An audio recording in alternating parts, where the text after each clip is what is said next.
This is Voice Upon a Time with Lord Tracy. There was some noise in the chimney.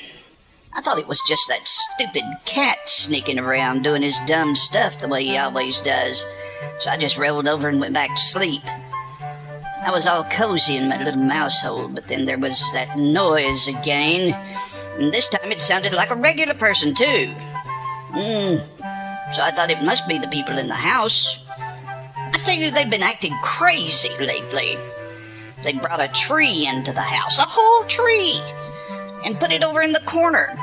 And then they hung lights on it, and all this sparkly stuff and colored balls, and I couldn't believe it. And then they started making more cookies and candy, which, well, you see, was all right with me because it gave me a lot to eat too, you see. Yes, indeed. And then they started telling stories, and they would sing, and they was having a good time, and then just tonight they was giving each other these little packages wrapped in bright paper. And then they hung some socks on the mantle.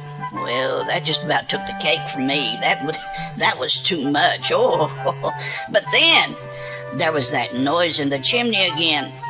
So I got out of my bed and I peeked out of the hole in the wall where I lived, and I couldn't believe it.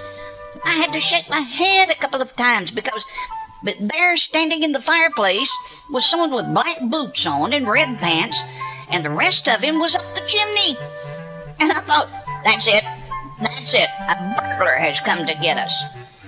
I looked around to see where that stupid cat was, and he was behind the sofa sound asleep. He didn't even hear anything.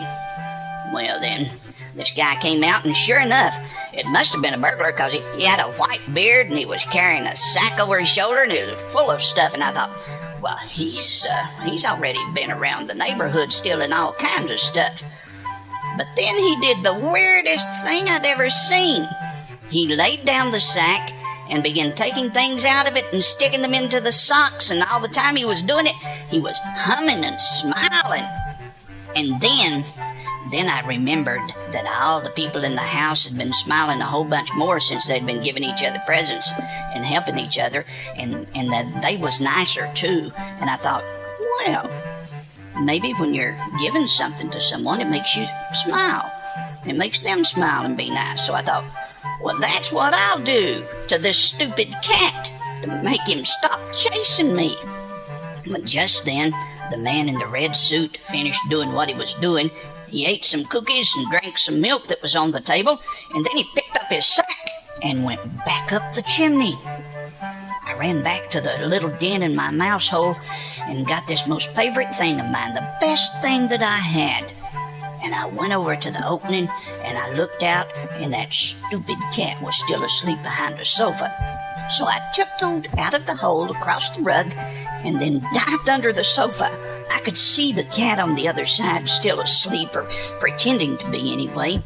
So I crawled under the sofa, carrying this thing, you see, and all the way up to the cat. And I leaned out, and I put the thing in front of him. He moved for a second, and I thought, oh no, I'm dead. But then he went back to sleep. I turned around and snuck back under the sofa, and when I got to the other side, I ran lickety-split across the rug and dived into the hole and thought, well, maybe now that would make the cat smile and be nice. And I went over and peeked out of the hole, and the cat was still asleep.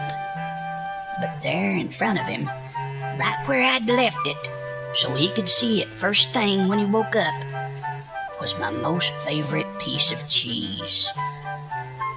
Merry Christmas, you stupid cat.